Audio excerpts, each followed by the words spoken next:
Hello friends, ನಾನು B K free ಕ್ಲಾಸಸ್ಸಿಂದ Bahubali sir ಮಾತಾಡೋದು. ಭಾಳಷ್ಟು ಜನ ಇವಾಗ ಹೊಸ ನೋಟಿಫಿಕೇಷನ್ ಬಗ್ಗೆ ಕೇಳಿದ್ರಿ. ಆಲ್ಮೋಸ್ಟು ಇವಾಗ ನಿನ್ನೆ ಕೂಡ ಬಿ ಎಸ್ ಎಫ್ ಬಗ್ಗೆ ಮಾಡಿದ್ದೀವಿ. ಇವತ್ತಿನ ಕ್ಲಾಸಲ್ಲಿ ಡೆಲ್ಲಿ ಫಾರೆಸ್ಟ್ ಗಾರ್ಡ್ ಬಗ್ಗೆ ಮತ್ತು ಕೇರ್ ಟೇಕರ್ ನೋಟಿಫಿಕೇಷನ್ ಆಗಿದೆ. ಸೊ ಅದು ಕೂಡ ಅಪ್ಲಿಕೇಶನ್ ಸ್ಟಾರ್ಟ್ ಆಗಿದೆ. ಸೊ ಅಲ್ಲಿ ಯಾವ್ಯಾವ ರೀತಿ ಕ್ವಾಲಿಫಿಕೇಷನು ಏನು, ನೋಟಿಫಿಕೇಷನ್ ಏನು, ಸಿಲೆಬಸ್ ಏನು ಅಂತೇಳಿ ಮಾಡ್ತಾ ಹೋಗ್ತೀನಿ. ಓಕೆ, ನಿಮಗೆ ಹೇಳ್ತಾ ಹೋಗ್ತೀನಿ. ಅದೇ ರೀತಿ ಇಲ್ಲಿ ಪೋಸ್ಟ್ ಎಷ್ಟು ಅದಾವ ಅಂತಾರೆ, ಟೋಟಲ್ 615 ಪೋಸ್ಟ್ಗಳದಾವ. ಸೊ ಇಲ್ಲಿ ಏಜ್ ಏನು, ಎಜುಕೇಷನ್ ಏನು, ಸಿಲೆಬಸ್ಸು, ಲಾಸ್ಟ್ ಡೇಟ್ ಯಾವಾಗ, ಸ್ಟಾರ್ಟಿಂಗ್ ಯಾವಾಗ ಆಗೈತಿ, ಇನ್ನೂ ಎಷ್ಟು ದಿನ ಅದು ಅಪ್ಲಿಕೇಶನ್ ಅಂತೇಳಿ ಅದನ್ನ ನೋಡ್ತಾ ಹೋಗೋಣ. ಅದೇ ರೀತಿ ಯಾರೇನು ಸಬ್ಸ್ಕ್ರೈಬ್ ಮಾಡಲಿ ಸಬ್ಸ್ಕ್ರೈಬ್ ಮಾಡ್ಕೊರಿ, ಬೆಲ್ಲೈಕನ್ ಕ್ಲಿಕ್ ಮಾಡಿ. ನ್ಯೂ ನೋಟಿಫಿಕೇಷನ್ ಆಗಲಿ, ನ್ಯೂ ಡೀಟೇಲ್ಸ್ ಆಗಲಿ, ಸಂಬಂಧಪಟ್ಟಂತೆ ನಾನು ಕ್ಲಾಸ್ ಮಾಡ್ತಾಯಿರ್ತೀನಿ. SSJD ಬಗ್ಗೆ ಆಗಲಿ,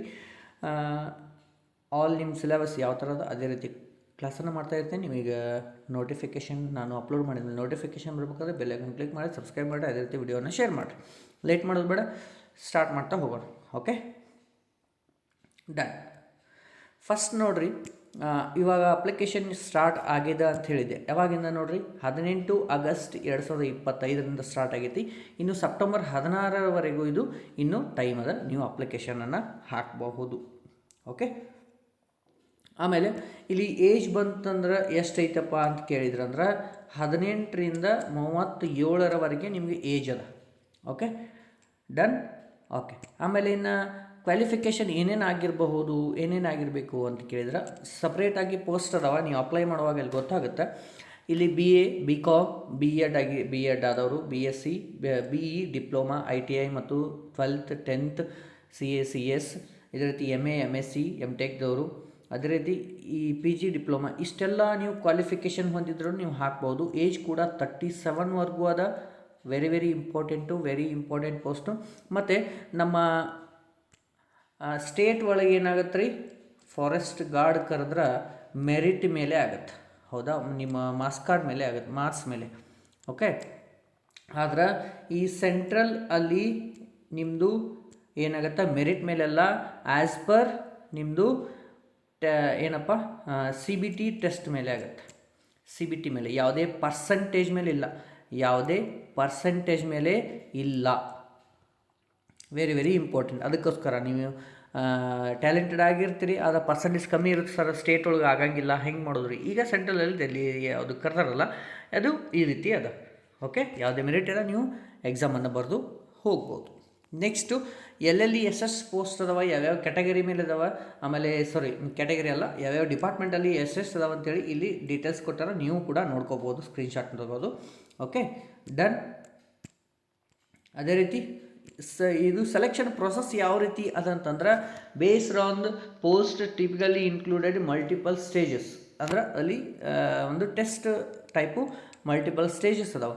ಮೇನ್ ಏನಾಗುತ್ತೆ, ನಿಮ್ಮದು ರಿಟರ್ನ್ ಎಕ್ಸಾಮಿನೇಷನ್ ಆಗುತ್ತೆ, ಆಮೇಲೆ ಸ್ಕಿಲ್ ಟೆಸ್ಟ್ ಆಗುತ್ತೆ, ಆಮೇಲೆ ಫಿಸಿಕಲ್ ಟೆಸ್ಟ್ ಆಗುತ್ತೆ, ಆಮೇಲೆ ಡ್ರೈವಿಂಗ್ ಟೆಸ್ಟ್ ಇರುತ್ತೆ ರೀ, ಅಥವಾ trade test. Driving or trade ಎರಡರೊಳಗೆ ಬಂದು, depending on requirement of the specific post. ಯಾವ ಪೋಸ್ಟ್ ಮೇಲೆ ಅದರ ಪ್ರೊಸೆಸ್ ಅದ ಆ ರೀತಿ ಮಾಡ್ತಾರೆ. ರಿಟರ್ನ್ ಎಕ್ಸಾಮಿನೇಷನ್ ಯಾವ ರೀತಿ ಇರುತ್ತೆ ಅಂತೇಳಿ ಅದನ್ನು ಹೇಳ್ತೀನಿ. ಇದರಲ್ಲಿ ಏನಿರುತ್ತಪ್ಪ ಅಂದ್ರೆ, ನಾರ್ಮಲಾಗಿ ಸಬ್ಜೆಕ್ಟ್ ನಾಲೆಜ್ ಇರುತ್ತೆ, ಆಮೇಲೆ ಜನರಲ್ ಅವೇರ್ನೆಸ್ಸು, ರೀಸನಿಂಗ್ ಅಬಿಲಿಟಿ ಇರುತ್ತೆ, ಆ್ಯಂಡ್ ಲ್ಯಾಂಗ್ವೇಜ್ ಸ್ಕಿಲ್ ಇರುತ್ತೆ. ಓಕೆ, ಇದು ಫಸ್ಟ್ ಸ್ಟೇಜ್ ಆಫ್ ಸೆಲೆಕ್ಷನ್, ಯಾವುದು ನಿಮ್ಮದು ರಿಟರ್ನ್ ಎಕ್ಸಾಮಿನೇಷನ್. ಓಕೆ, ಅದೇ ರೀತಿ ಸ್ಕಿಲ್ ಟೆಸ್ಟ್ ಅಂದರೆ ಏನು, ಯಾವ್ಯಾವ ರೀತಿ ಇರುತ್ತೆ, ಡ್ರೈವಿಂಗ್ ಟೆಸ್ಟ್, ಇದರೆಲ್ಲ ಬಗ್ಗೆ ಇಲ್ಲಿ ಇನ್ಫಾರ್ಮೇಷನ್ ಕೊಟ್ಟಿದ್ದಾರೆ, ಅದನ್ನು ಕೂಡ ನೋಡ್ಬೋದು. Okay, done. ಓಕೆ, ನೆಕ್ಸ್ಟ್ ಬಂದರೆ ಇವಾಗ ಪ್ಯಾಟ್ರನ್ ಯಾವ ರೀತಿ ಇರುತ್ತೆ ಎಕ್ಸಾಮ್ದು ಅಂತೇಳಿ. ಓಕೆ, ಇಲ್ಲಿ ಕೊಟ್ಟಿದ್ದಾರೆ. ಆಬ್ಜೆಕ್ಟಿವ್ ಟೈಪ್ಸ್ ಕ್ವಶನ್ಸ್ ಇರ್ತವೆ, ಅಂದರೆ ಕ್ವಶನು 4 ಆಪ್ಷನ್. ಓಕೆ, 2 ಗಂಟೆ ನಿಮ್ಮದು ಎಕ್ಸಾಮ್ ಇರುತ್ತೆ. ನೆಗೆಟಿವ್ ಮಾರ್ಕಿಂಗು 0.25 ಮಾರ್ಕ್ಸ್ ಇರುತ್ತೆ. ಓಕೆ, ಮತ್ತು ಎಕ್ಸಾಮ್ ಲ್ಯಾಂಗ್ವೇಜ್ ಅಂತಂದರೆ ಇಂಗ್ಲೀಷ್ ಮತ್ತು ಹಿಂದಿ ಒಳಗೆ 2 ಲ್ಯಾಂಗ್ವೇಜಸ್ಸಲ್ಲಿ ನಿಮ್ಮ ಎಕ್ಸಾಮನ್ನು ಕಂಡಕ್ಟ್ ಮಾಡ್ತಾರೆ. Okay, done. ಇನ್ನು ಬಂದಮೇಲೆ ನಿಮ್ಮದು ಪ್ಯಾಟ್ರನ್ ಯಾವ ರೀತಿ, ಸೆಕ್ಷನ್ A ಅಂತ ಬರುತ್ತೆ ರೀ. ಇಲ್ಲಿ ಏನಿರುತ್ತೆ, ಜನರಲ್ ಅವೇರ್ನೆಸ್, GK, ರೀಸನಿಂಗು, ಆಮೇಲೆ ಮ್ಯಾಥಮೆಟಿಕ್ಸು, ಹಿಂದಿ ಲ್ಯಾಂಗ್ವೇಜು, ಆಮೇಲೆ ಇಂಗ್ಲೀಷ್ ಲ್ಯಾಂಗ್ವೇಜ್ ಬಗ್ಗೆ, ಇಷ್ಟು ಎಲ್ಲ 20 ಕ್ವಶನ್ ಇರ್ತವೆ. ಸೆಕ್ಷನ್ B ಒಳಗೆ ಏನಾಗುತ್ತೆ ರೀ, ಸಬ್ಜೆಕ್ಟ್ ರಿಲೇಟೆಡ್ ಇರುತ್ತೆ. ಅಂದರೆ ಸ್ಪೆಸಿಫಿಕ್ ಸಬ್ಜೆಕ್ಟು ಪೋಸ್ಟ್ ಯಾವುದ್ರಲ್ಲಿ ಹಾಕಿರ್ತಿಲ್ಲ ಅದ್ರ ಬಗ್ಗೆ ಒಂದು ಸ್ಪೆಸಿಫಿಕ್ ಸಬ್ಜೆಕ್ಟ್ ಇರುತ್ತೆ, ಅದ್ರ ಬಗ್ಗೆ 100 ಕ್ವಶನ್ಸ್ ಇರ್ತವೆ. ಇವೆಲ್ಲ ಕೂಡಿ 100 ಆದರೆ ಇವು 100 ಟೋಟಲ್ 200 ಕ್ವಶನ್ಸ್ ಇರ್ತವೆ.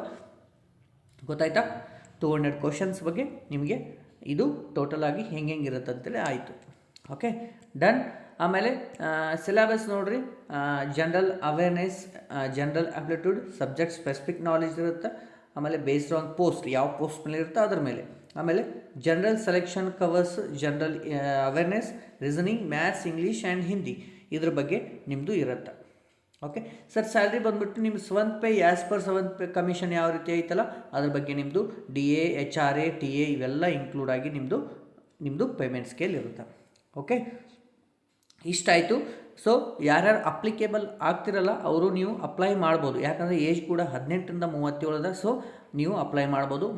ಮತ್ತು ನಿಮಗೆ ಇದ್ರ ಬಗ್ಗೆ ನಿಮಗೇನಾದರೂ ಬೇಕಾದ್ರೆ ನನ್ನ ಬಗ್ಗೆ ಅದು ನಂಬರಲ್ಲ, ಅದಕ್ಕೆ ನೀವು ಕಾಂಟ್ಯಾಕ್ಟ್ ಮಾಡಿ ನೀವು ಕೇಳ್ಬೋದು. Okay, done. ಓಕೆ, ಮತ್ತು ಮುಂದಿನ ಕ್ಲಾಸಲ್ಲಿ ಇದೇ ಥರದ ಮತ್ತೆ ನಿಮಗೆ ಇಂಪಾರ್ಟೆಂಟ್ ಬೇಕಾದಂತಹ ವಿಡಿಯೋಗಳನ್ನು ತರ್ತಿರ್ತೀನಿ. ಎಲ್ಲರೂ ಸಬ್ಸ್ಕ್ರೈಬ್ ಮಾಡ್ಕೊರಿ, ಬೆಲ್ ಐಕಾನ್ ಕ್ಲಿಕ್ ಮಾಡಿರಿ. ಮತ್ತೆ ಮುಂದಿನ ವಿಡಿಯೋದಲ್ಲಿ ಭೇಟಿ ಆಗ್ತೀನಿ. ವಿಡಿಯೋ ನೋಡೋದಕ್ಕೆ ಧನ್ಯವಾದಗಳು.